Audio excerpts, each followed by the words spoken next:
Balimbing, 10 kamanghamanghang benepisyo sa kalusugan.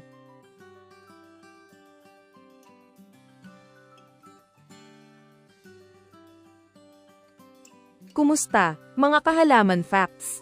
Ngayon, pag-uusapan natin ang isang prutas na kakaiba ang itsura pero siksik sa sustansya, ang balimbing. Alam nyo ba na sa kabila ng hugis nitong parang bituin, may taglay itong compounds na nakakatulong sa ating kalusugan? Samahan nyo ako at tuklasin natin ang 10 kamanghamanghang benepisyo nito. Nutritional Quick Facts. Bago tayo pumunta sa listahan, alamin muna natin ang laman ng prutas na ito. Ang balimbing ay halos 70% tubig kaya mainam ito sa hydration. Mababa rin ito sa calories, mayaman sa fiber, vitamin C, potassium, at may taglay ding calcium at iron.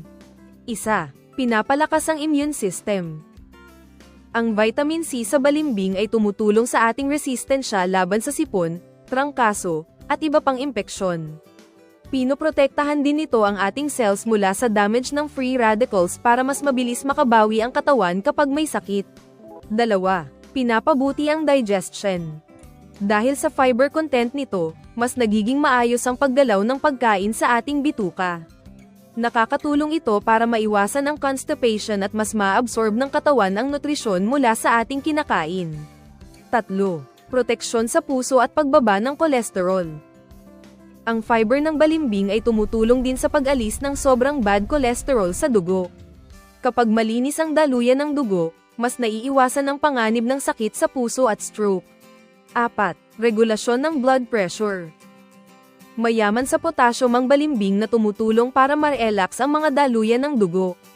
Ang kombinasyon ng potassium at fiber ay mabisang proteksyon laban sa hypertension. 5. Nagpapalakas ng buto at produksyon ng dugo.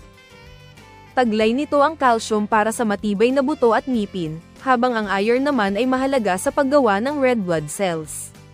Kapag sapat ang ating dugo, hindi tayo madaling mapagod dahil maayos ang daloy ng oxygen sa katawan. 6. Anti-aging at cell protection. Ang antioxidants nito ay panlaban sa oxidative stress na sanhi ng mabilis na pagtanda. Nakakatulong ito para mapanatiling healthy ang ating balat at mga internal organs. 7. Anti-inflammatory effects. May natural compounds ang balimbing na nakababawas ng pamamaga sa katawan.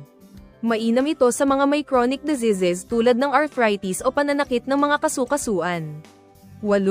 Hydration at natural energy. Dahil sa taas ng water content nito, nakakatulong ang balimbing para manatiling hydrated ang katawan. Mas maganda ang blood circulation at muscle function kapag sapat ang tubig sa ating system. 9. Suporta sa detoxification. Tumutulong ang balimbing na ilabas ang toxin sa ating katawan. Nakakatulong ito sa pagpapanatiling malinis ng ating mga internal organs at sa tamang balanse ng fluids. 10. Blood sugar management. Kahit may natural sugar, ang fiber nito ay tumutulong i-regulate ang blood sugar levels. Maaari itong maging bahagi ng healthy diet, basta't moderasyon lang ang pagkain. Mahalagang babala. Tandaan, ang balimbing ay may taglay na oxalates. Kaya naman, mahigpit itong ipinagbabawal sa mga may kidney problems o history ng kidney stones. Kung mayroon kayong ganitong kondisyon, kumonsulta muna sa doktor bago ito kainin. Ang balimbing ay hindi lang maganda sa paningin, kundi isa ring superfood para sa ating katawan. Isang prutas na simple pero makapangyarihan ng benepisyo. Kung may natutunan kayo sa video na ito, huwag kalimutang mag-like ang video at mag-subscribe sa Halaman Facts. I-share nyo na rin ito sa inyong mga mahal sa buhay. May karanasan ba kayo sa pagkain ng balimbing? I-comment nyo lang sa ibaba. Maraming salamat sa panonood.